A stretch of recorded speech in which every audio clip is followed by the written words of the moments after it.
Today we are going to read out the poem The World is Too Much with Us, which is written by William Wordsworth. William Wordsworth, a big name in literature.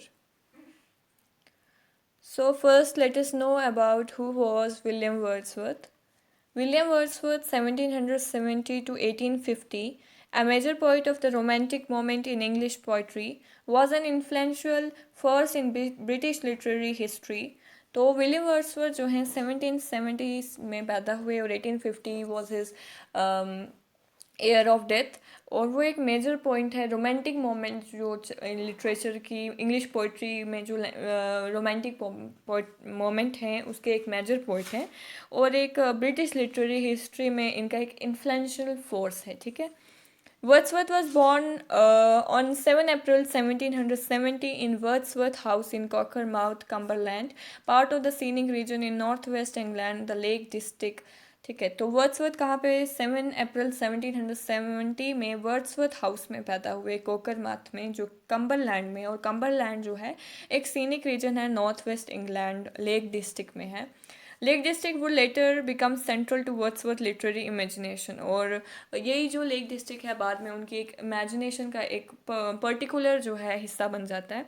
His sister the poet and the diarist Dorothy Wordsworth was born the following year, और उनकी जो बहन है जो खुद भी एक poet है और डायरिस्ट हो गया जिन जो डायरी लिखते हैं, राइट, और जिनका नाम है डोरथी वर्ड्सवर्थ, वो आगे वाले साल में जो है पैदा होती हैं. The sibling would remain extremely close through out their lives, और ये जो दोनों बहन भाई हैं ये एक दूसरे के बहुत नज़दीक हैं, वह बहुत नज़दीक थे. Wordsworth was educated at Hawkshead grammar school in Lancashire Lancashire. In November 1791, Wordsworth visited revolutionary France and became enthralled with the Republican movement. This was a landmark event in his poetic life and laid the basis of his idea regarding human liberty and equality.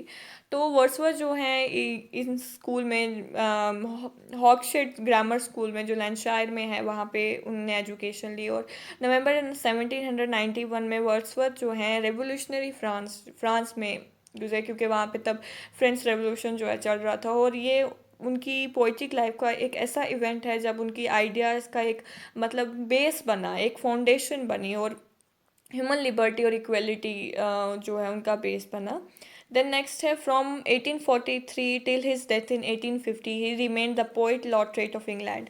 तो उनकी पैदा होने से मरने तक वो poet of लॉटरेट जो है इंग्लैंड के उन्हें कहा जाता है. His prose work preface to the lyrical ballad which he composed along with S T. Coleridge is considered as the acknowledged manifesto of the romantic moment. तो ये जो उन्होंने इनका काम है जो उन्होंने कोलाब्रेशन में किया एस.टी. कॉलराइज में, वो एक मतलब बहुत एक पीस फ्रेमवर्क जो है उसको माना जाता है. इन 1801 preface sums up the main concern of Wordsworth poetry, namely common man and nature, emphasizes the need for simplicity of language in poetry and prioritizes heart and emotion over rationality. तो ये कुछ preface ने जो है 1801 में जो है कुछ उनके जो पोइट्री है वर्ड्सवर्थ की मेन कंसर्न जो है पोइट्री की उसकी बात कर रहे हैं. So now let's read out the poem. So in this poem पहले थोड़ा सा आपको इंट्रो बता देती हूँ कि in this poem the poet express a complaint. Okay, so वो कह रहे हैं कि हम आजकल की लाइफ में सिर्फ हम money, we are before money money and money. हम नेचर जो हमारी है हम उसमें हमारा जो we have lost the power to appreciate nature. They don't feel a sense of kinship with nature. ठीक है, they have forgotten that this kinship is their right birth, कि नेचर के साथ उनका जो रिलेशन है, उनकी जो नेचर के साथ जो उनका हक है वो एक बर्थ राइट है. ठीक है, तो पोइट जो है the poet would willingly be transported back in to the pagan times of legends which people to every grove and stream with divinities. तो पोइट जो है चाहते हैं कि वो पैगन बन जाएं. ठीक है, तो let's read out the poem, फिर हमें पता चलेगा what is the complaint of the poet here. What complaint is expressed by the poet in this poem? The world is too much with us, late and soon. Getting and spending we lay waste or pause. ठीक है, तो क्या कह रहा है कि world is too much with us, कि हमारे साथ दुनिया मतलब नहीं है। आप क्यों कह रहा है? क्योंकि आज लोग पैसे में इतने बिजी हैं, they are too much busy in running after the wealth, कि अब वो आपके साथ हो या ना हो कोई फ़र्क नहीं पड़ता, क्योंकि वो आपके साथ हो के भी नहीं होते, ठीक है। तो लेट और सोन जो है लोग हमारे साथ नहीं हैं। Getting and spending we live waste our power, और हम अपनी एनर्जी, हम अपना टाइम, हम अपना मोमेंट्स जो हैं, हर चीज़ जो है वेस्ट कर देते हैं, बस लेने और देने में, पैसा कमाने और खर्च करने में। वेस्ट मतलब स्पेंड करने में और कमाने में हम अपनी एनर्जी, अपना टाइम वी वेस्ट और each and everything. Little we see in nature that is ours, जैसे कि इन्होंने कहा कि नेचर जो हमारा बर्थ राइट है, उसकी तारीफ़ करना, उसको देखना, उस पर अपना हक रखना, ये हमारा एक बर्थ राइट है। तो वही कह रहे हैं कि हमें अपनी जो नेचर है, कुदरत में हमें दिखता ही नहीं कुछ जो हमारी है। We have given our hearts away a sordid boon, और हमने अपने दिलों को क्या दे दिया? एक सॉर्डिड क्या होता है? Dirty, dirty, unpleasant and mean, और बोन हो गया गिफ्ट। तो हमने अपने दिलों को क्या दे दिया? एक गलत, सॉर्डिड बोन हो गया at gift that becomes a curse, एक ऐसा तोहफा दे दिया जो हमारे लिए एक कर्स बन गया, एक बला बन गई है, ठीक है। This sea that bears her bosom to the moon, the winds that will be howling at all her and are up gathered now like sleeping floor. For this, for everything, we are out of tune. तो अब क्या इसमें poet क्या कह रहे हैं कि we have sold our hearts and souls for money, हमने सब बेच चुके हैं। जो ये mean gifts brought by money have crushed our feelings and emotions. तो अब इस लाइन में कह रहे हैं this sea that bears her bosom to the sun, के we do not feel moved by the beauty of the sea which is vast in the light of the moon, ठीक है। जैसे कि बॉज़म हो गया सरफेस, ओके। तो जैसे चांदनी रात में जब समुंदर में चांद की जो है रोशनी पड़ती है, वो चीज़ हमें बिल्कुल मुतासिर नहीं करती है। अब द बीन that be howling at all, और जो and we don't listen to the music produced by the blowing winds, okay.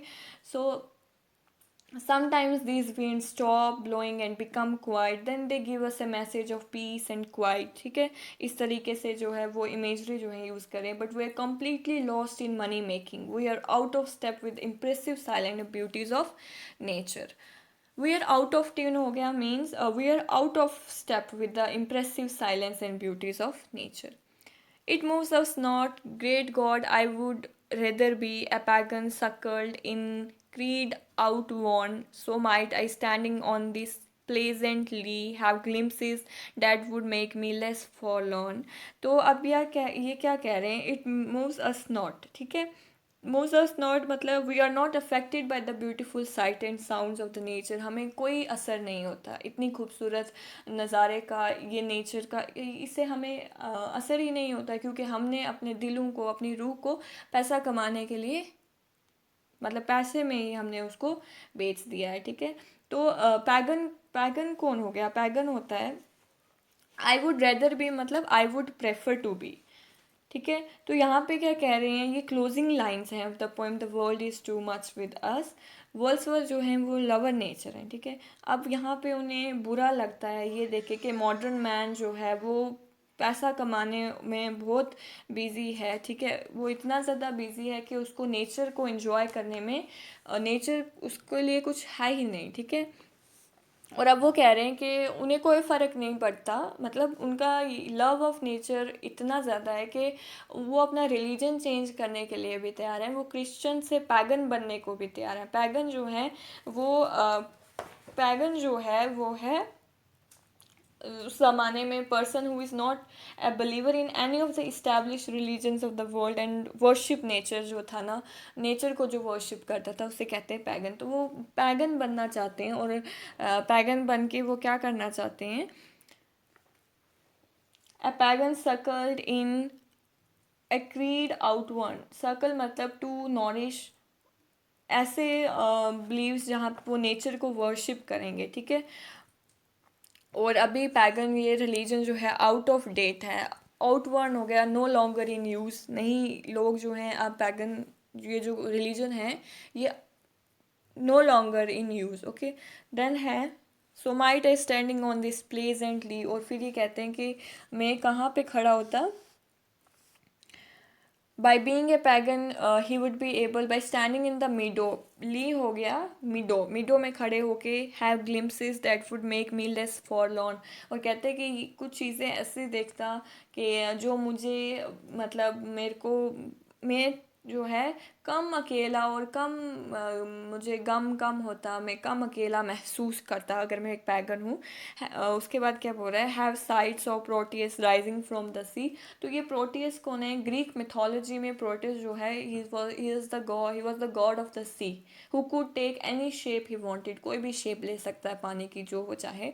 तो वो कहते कि मैं प्रोटियस को समुंदर से उठता हुआ देखता, और hear old Triton blow his wreathed horn. Triton को ना एक माइनर सी गॉड है ग्रीक मिथोलॉजी में, वो जो है जो वाटर है सी को बिल्कुल शांत सा बना देता है by blowing on his conch shell, अपनी वो शेल बजा के। तो वो बोलता है कि मैं प्रोटस को सी से उठते हुए देखता, और मैं ट्राइटन जो है जो ग्रीक मिथोलॉजी का ही एक माइनर गॉड है, उसकी वो जो आवाज़ है वो मैं सुनता। He would also see the God Triton blowing his twisted horn. So Christie would not allow him to enjoy the sights of these gods, so he would not mind to be a pagan and enjoying the sights of nature.